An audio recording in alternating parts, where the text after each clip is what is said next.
Graça e paz de Cristo Jesus, amém, igreja? Amém. Eu quero convidar a igreja para abrirem suas Bíblias em 1 Reis, primeiro livro dos Reis, no capítulo 17. Estarei lendo a partir do verso 8 até o verso 24. A palavra de Deus assim nos diz no livro de 1 Reis, capítulo 17, a partir do verso 8.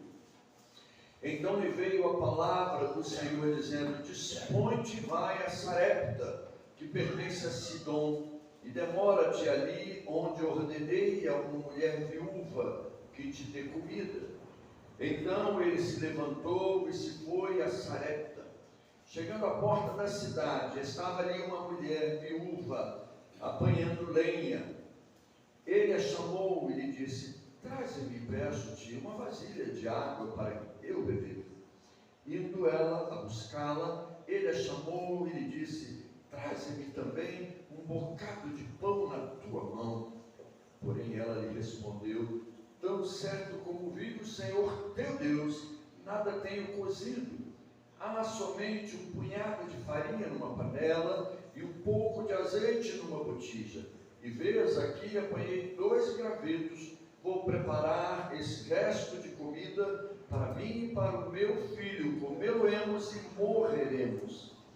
Elias lhes disse: não temas, vai e faz o que disseste. Mas primeiro faze dele para mim um bolo pequeno e traze-mo aqui fora. Depois farás para ti mesma e para teu filho. Porque assim diz o Senhor, Deus de Israel: a farinha da tua panela não se acabará, e o azeite da tua botija não faltará, até o dia em que o Senhor fizer chover sobre a terra. Foi ela e fez segundo a palavra de Elias, e assim comeram ele, ela e a sua casa muitos dias. Da panela a farinha não se acabou, e da botija o azeite não faltou, segundo a palavra do Senhor por intermédio de Elias. Depois disto adoeceu o filho da mulher, da dona da casa, e a sua doença se agravou tanto que ele morreu. Então disse ela a Elias: que fiz eu, ó homem de Deus? Vieste a mim para trazeres à memória a minha iniquidade e matares o meu filho? Ele lhe disse: dá-me o teu filho. Tomou nos braços dela e o levou para cima ao quarto onde ele mesmo hospedava, e o deitou em sua cama. Então clamou ao Senhor e disse: ó Senhor meu Deus, também até a esta viúva com quem me hospedo afligiste, matando-lhe o filho?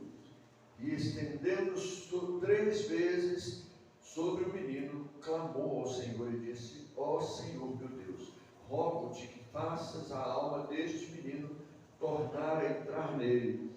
O Senhor atendeu a voz de Elias, e a alma do menino tornou a entrar nele, e reviveu. Elias tomou o menino e o trouxe do quarto à casa, e o deu à sua mãe, e lhe disse: vê, teu filho vive. Então a mulher disse a Elias: nisto conheço agora que tu és homem de Deus, e que a palavra do Senhor na tua boca é verdade.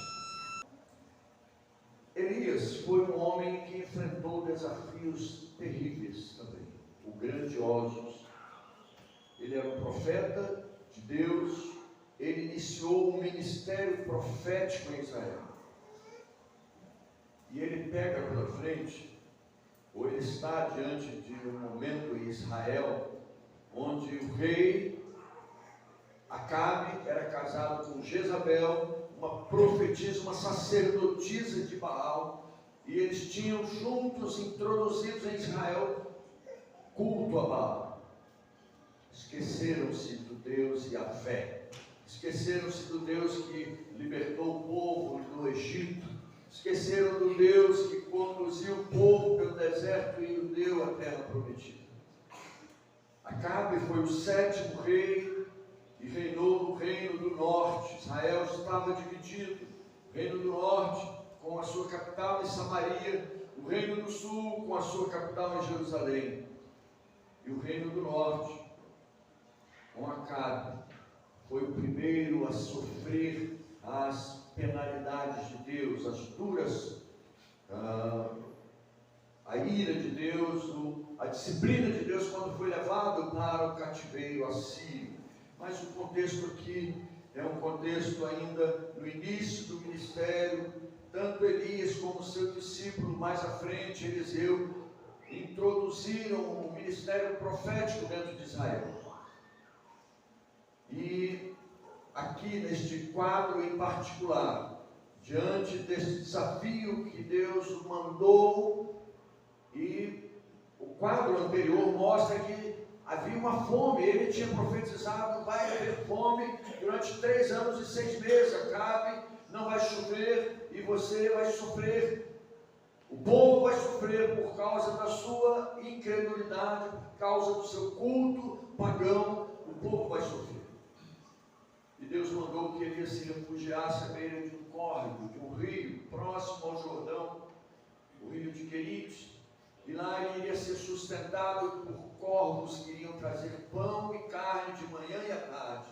Elias obedeceu e foi para a beira do córrego, estava muito tranquilo, mas de repente o córrego secou, porque afinal de contas era uma seca sem chuva de 3 anos. E aí Deus fala para Elias: Elias, vai para Sarepta, lá tem uma viúva que eu vou ordenar que ela te sustente. E o quadro é esse que nós lemos. Elias vai e pede a ela o pão, e ela diz: olha, eu só tenho farinha e azeite para fazer pão para mim e para o meu filho, e nós vamos comer e morrer. E o Elias então fala para ela: mas faz primeiro para mim, pãozinho pequeno, traz primeiro para mim aqui fora, porque o Senhor vai fazer maravilhas na tua vida, é o Senhor que está prometendo. E ela obedeceu e fez, e trouxe. E o quadro é o que nós vamos desenvolver agora com lições práticas para nós. O que é que nós temos como missão? O que é que cabe a nós, principalmente homens presbiterianos, na nossa missão profética hoje? Diante dos desafios que este texto nos mostra, diante da implicação que nós temos nos dias atuais, qual é a nossa missão? Missão do homem presbiteriano. A nossa missão profética passa por alguns princípios. O primeiro deles, que eu quero destacar, é sobre os desafios da missão. É uma missão improvável, o lugar é improvável, a pessoa que vai ser usada por Deus, ela é improvável. Às vezes Deus prepara coisas improváveis para nós em nossa caminhada. Nós não conseguimos imaginar como Deus nos surpreende com coisas que nós não imaginamos na nossa caminhada. Elias estava tranquilo à beira de um rio, sendo sustentado por um corvo. Eu me lembro da época da pandemia, e nós tivemos o privilégio de passar aqui um período bom da pandemia juntos, quando começou a pandemia. E nós conhecemos o tal do delivery, era um serviço de entrega. A gente ligava e várias coisas eram entregues na nossa casa. Elias estava mais ou menos assim, um delivery para ele. Um corvo vinha, trazia o alimento e colocava próximo a ele, ele lá se alimentava. Não era um office boy, mas podemos dizer que era aliás, um motoboy, né? Hoje é um motoboy que tem aí fazendo essa entrega.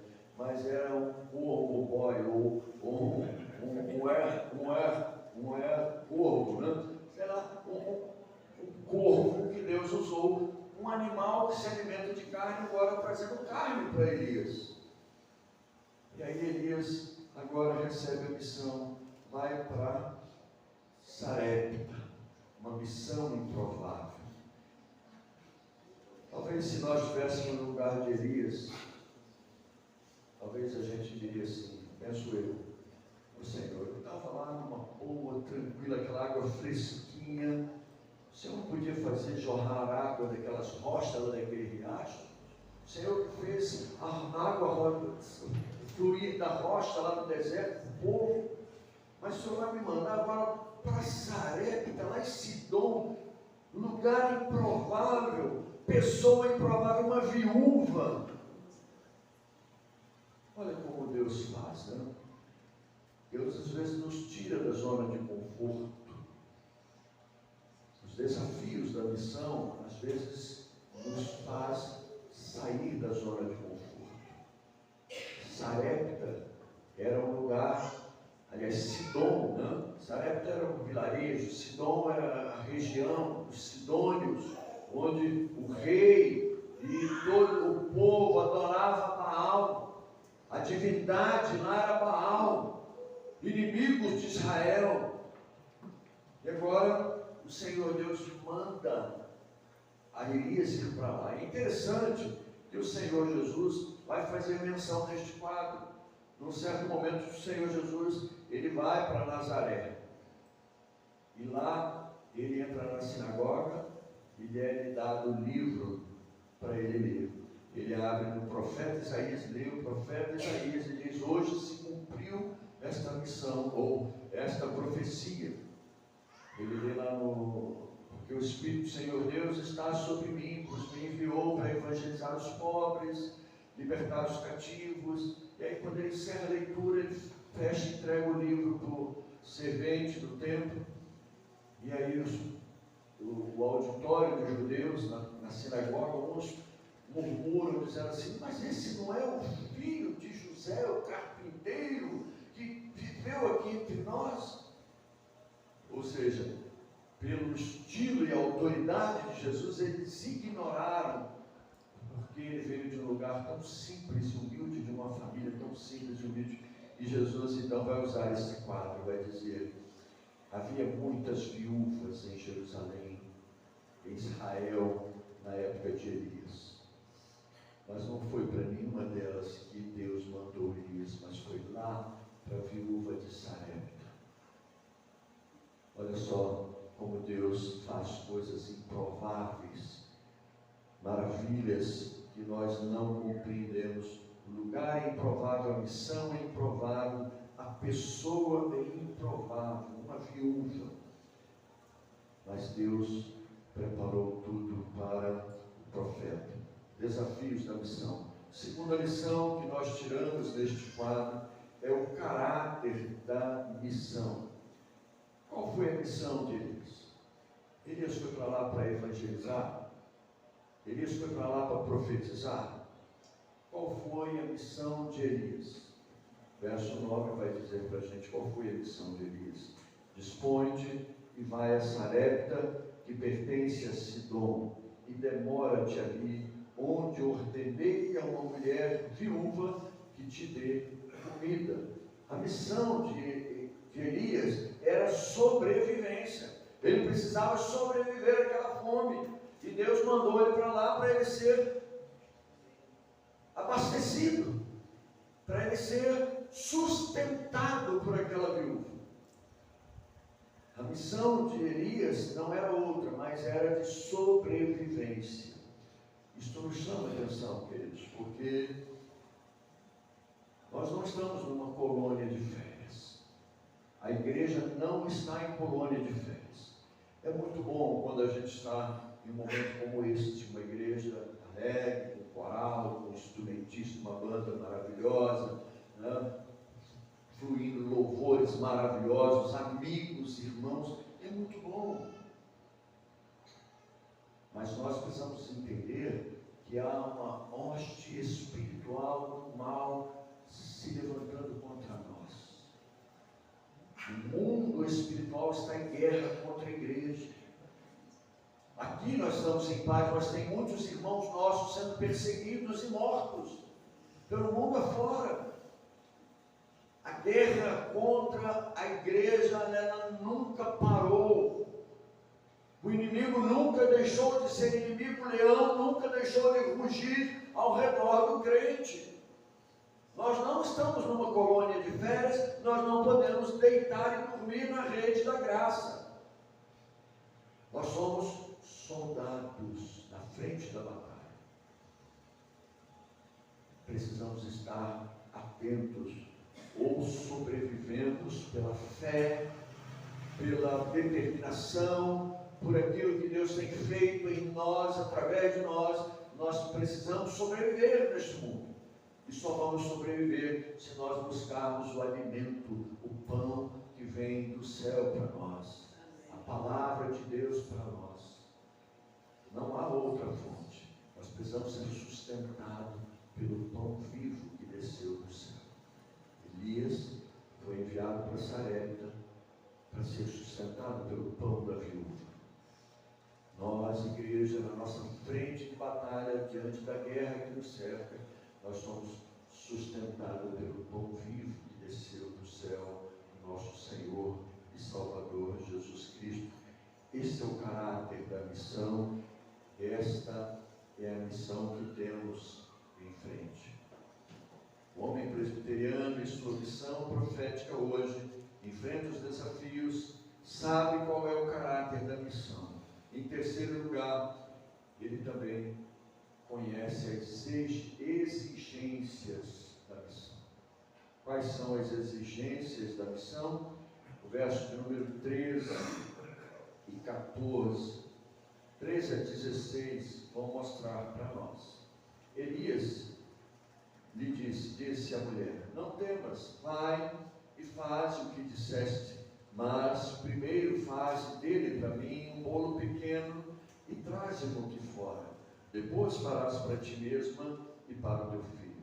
Porque assim diz o Senhor Deus de Israel: a farinha da tua panela não se acabará, e o azeite da tua botija não faltará, até o dia em que o Senhor fizer chover sobre a terra.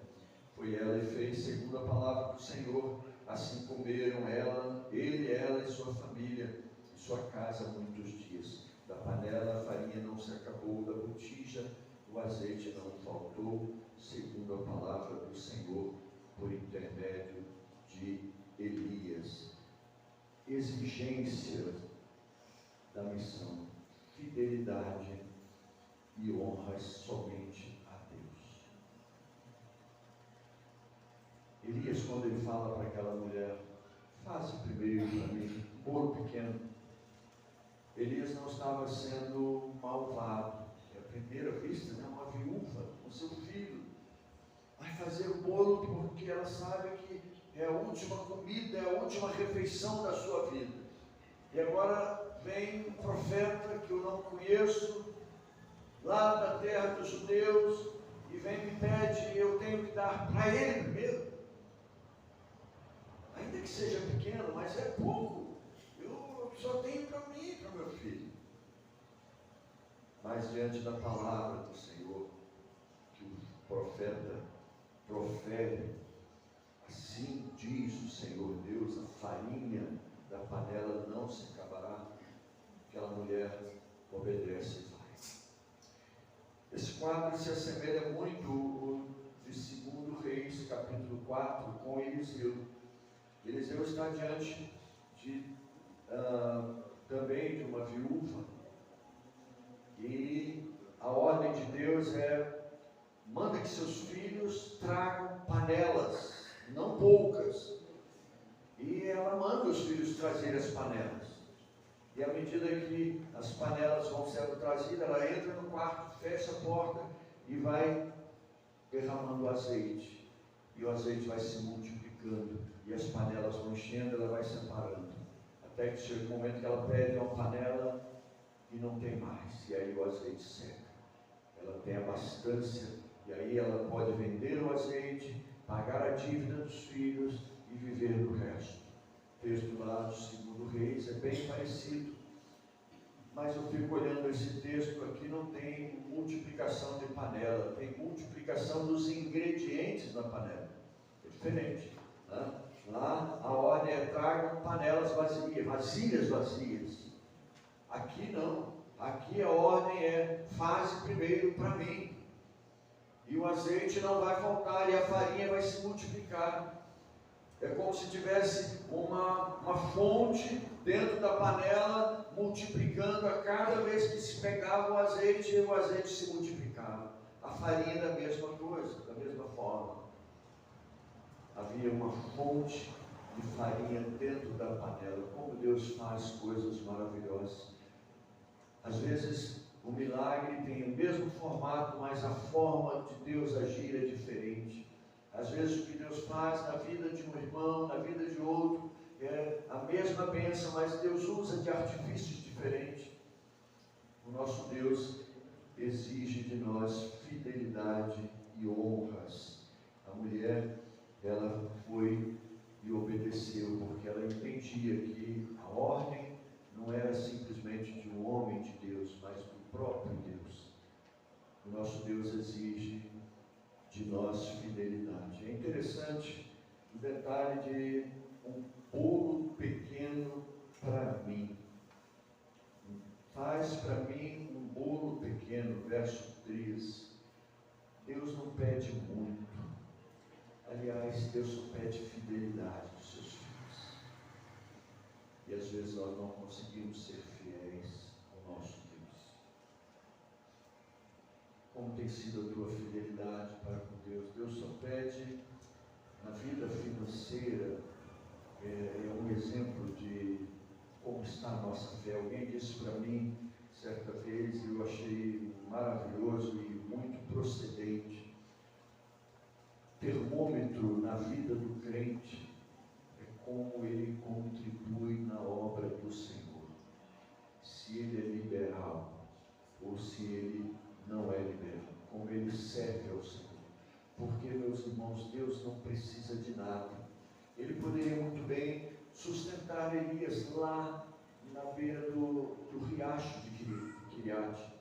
Ele poderia fazer isso, multiplicar a água lá, fazer água jorrar da rocha, e como ele já estava com pão e carne na mesa, a água era coisa fácil para Deus fazer. Mas Deus tinha uma missão, um desafio. E olha, a gente precisa de entender nas entrelinhas como Deus fala com a gente. Multiplicar azeite, farinha, tinha um sentido muito grande para aquela mulher. E hoje, para nós, também tem um sentido grande. Deus não vai multiplicar se você não for fiel e obediente a Ele. Você precisa experimentar da fidelidade ao Senhor. Você precisa se debruçar.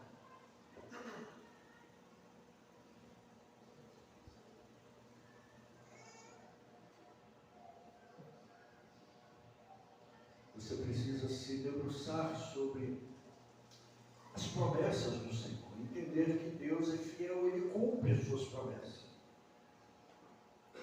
Mas precisamos entender que a nós cabe obedecer.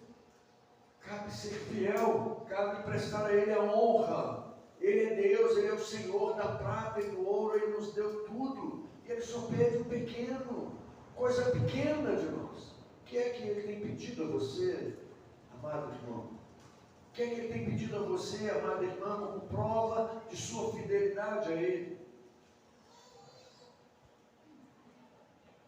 A salvação é de graça, mas servir ao Senhor Jesus, o discipulado, caminhar aos pés do Senhor Jesus, caminhar ao lado do Senhor Jesus, é uma renúncia do seu eu a cada dia, é uma renúncia das riquezas e dos prazeres deste mundo a cada dia. Aliás, a tentação do Senhor Jesus, no início do ministério, mostra o ardor do ministério, o ardor do discipulado. O Senhor Jesus foi tentado para nos mostrar como que o diabo nos tenta também. O diabo ofereceu para ele as riquezas, os prazeres, o poder, a glória deste mundo. O diabo ofereceu para ele lançar-se no pináculo do templo, dizendo: darás ordem aos teus anjos e eles te sustentarão com as tuas mãos para que não te firas. O diabo vive tentando também o crente hoje, oferecendo vantagens, oferecendo facilidades, tentando a Deus como o diabo propôs para o Senhor Jesus. E Jesus disse: não tentarás o Senhor teu Deus. Nós precisamos dar a fidelidade e a honra ao nosso Deus. Nossa fidelidade, a honra e a glória que só Deus merece na nossa vida. Não temas, vai e faz o que disseste. Deus não proibiu aquela mulher de fazer o que ela queria fazer. Deus não te proíbe de você fazer o que você quer. Seus sonhos, seus planos, seus ideais, Deus não te proíbe. Ele só quer a parte dele, a sua fidelidade. Ele só quer que você o honre, o coloque em primeiro lugar na sua vida. O Senhor Jesus disse isso de forma muito clara no Sermão do Monte. Busque o Senhor teu Deus, buscai o reino de Deus em primeiro lugar e a sua justiça, e as demais coisas vos serão acrescentadas. A quarta e última característica deste homem presbiteriano e a sua missão profética, eu falo homem, porque hoje é dia do homem presbiteriano, aliás, não é dia do homem presbiteriano, é aniversário da Federação de Homens aqui do nosso presbitério. Mas é para todos nós as lições desse texto e as lições que nós tiramos aqui. E a última dela fala sobre as mudanças na missão. Nós não temos um mapa que nos mostre o caminho a seguir.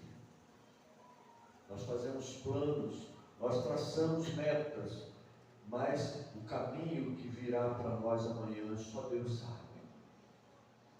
Os nossos passos de amanhã só Deus sabe. O nosso futuro só Deus sabe. O verso de número 17 inicia o último parágrafo aqui desse texto com a seguinte frase: depois disto adoeceu o filho da mulher da dona da casa. Depois disto. O depois na vida de muitos, às vezes é desagradável. Às vezes a gente acostuma tanto com o hoje, com o momento, que o que vem depois nos derruba, nos faz cair. Nós não estamos preparados para o depois. Esse depois disto aqui vai trazer um quadro muito desafiador para Elias. Um quadro caótico e difícil para aquela mulher. Aquela mulher joga diante de Elias um desafio: vieste a mim para trazeres à memória a minha iniquidade, matares o meu filho. Que fiz eu, ó homem de Deus? Olha que desafio que Elias tem diante de si. Mas o quadro de mudanças. Elias, que foi lá para ser sustentado por aquela mulher, agora tem uma mudança na sua missão. Agora ele passa a ser alguém que Deus vai usar de forma poderosa para trazer vida àquela casa. Elias agora é um instrumento de Deus, um profeta que recebe toda acusação, recebe toda crítica, ele não murmura, ele não retruca, ele absorve as críticas, ele absorve aquele coração amargo, aquele coração ferido daquela mãe. Ele entende que aquilo ali exige muito mais do que respostas humanas, e ele simplesmente pega aquela criança, leva para o seu quarto, a põe sobre a cama e clama a Deus. Os desafios da missão, aliás, a missão profética para nós hoje, ela exige, acima de tudo, vida de relacionamento com Deus. Entra no teu quarto, fecha a tua porta, ore ao teu Pai que está em secreto. O teu Pai que está em secreto te ouvirá e te recompensará. Este é um ensino do Senhor Jesus, também no Sermão do Monte, sobre como devemos orar. Tanto Elias quanto Eliseu tiveram experiências também semelhantes com crianças mortas. E ambos levaram para o quarto, fecharam a porta e oraram ao Senhor, clamaram ao Senhor. A missão profética nossa hoje exige relação com Deus, oração, comunhão com Deus, comunhão com a palavra de Deus, entendimento da palavra de Deus. Muito mais do que cultos bonitos, cultos harmoniosos, muito mais do que momentos de fartura. Deus quer nos testar nos momentos difíceis. Às vezes Deus vai mudar a perspectiva da nossa missão, para ver como está a tua fé, como está o teu relacionamento, como está a tua dependência, a tua fidelidade a Deus. Elias foi testado e ele pôde experimentar o milagre de Deus, trazer vida àquela casa. Hoje, a nossa missão é levar vida a este mundo que está morto em seus delitos e pecados. Como o apóstolo Paulo diz na carta aos Efésios, capítulo 2, verso 1, vós estáveis mortos nos vossos delitos, mas ele vos deu vida em Cristo Jesus. Hoje a missão da igreja, a missão do homem presbiteriano é levar vida aos mortos. Vida a partir de uma comunhão com o Senhor Jesus. Vida a partir da dependência do Espírito Santo que habita na igreja, que habita em nós. Vida que só Deus pode dar. A vida que o Senhor Jesus oferece. Eu sou o caminho, a verdade e a vida. Ninguém vem ao Pai senão por mim. Eu sou o caminho, a verdade e a vida. E nós somos os instrumentos que Deus quer usar. Hoje nós somos a voz profética neste mundo. Este mundo que assumiu uma perspectiva jamais vista em toda a história humana. A mudança que este mundo viveu e que nós, especialmente aí, os da idade minha e equivalente, não? Experimentamos mudanças que ninguém jamais viu na história da humanidade. Acho que é um vídeo que tem falando sobre essas mudanças que nós que nascemos aí na década de 70, 60, 80, experimentamos. Nenhuma história no mundo mostra ou viu algo como nós vimos. Mas é um desafio nosso hoje. A missão é nossa hoje. Uma missão pós-pandemia, uma missão cheia, num mundo cheio de traumas, cheio de ilusões, cheio de frustrações, cheio de perspectivas, com redes de comunicação a todo vapor aí pelo mundo afora, todas as frentes demoníacas e não demoníacas, boas e ruins, todas as frentes diante de nós 24 horas por dia. E nós precisamos ter voz profética hoje para fazer a diferença nesse mundo. Sermos homens segundo o coração de Deus. Homens, como diz a Escritura, segundo os quais o mundo não era digno deles. Homens cujas pessoas digam assim: reconheço que tu és homem de Deus e que a palavra do Senhor na tua boca é a verdade. Deus abençoe a tua vida, meu querido irmão, minha querida irmã. Deus nos capacite nesses desafios da missão, entendendo o caráter da missão, entendendo as exigências da missão, entendendo as mudanças da missão, entendendo que Deus quer ser glorificado em todos os momentos da nossa vida. Feche seus olhos, vamos orar.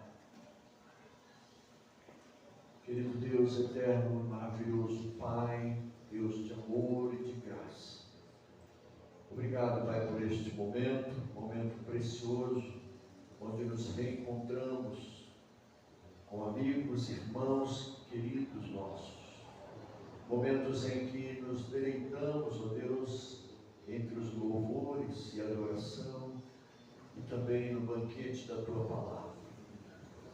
E agora, ó Deus, quando prestes já nos despedirmos, clamamos que o Senhor aplique ao nosso coração estes ensinos santos e nos faça, Pai, dignos de sermos voz profética em nossos dias.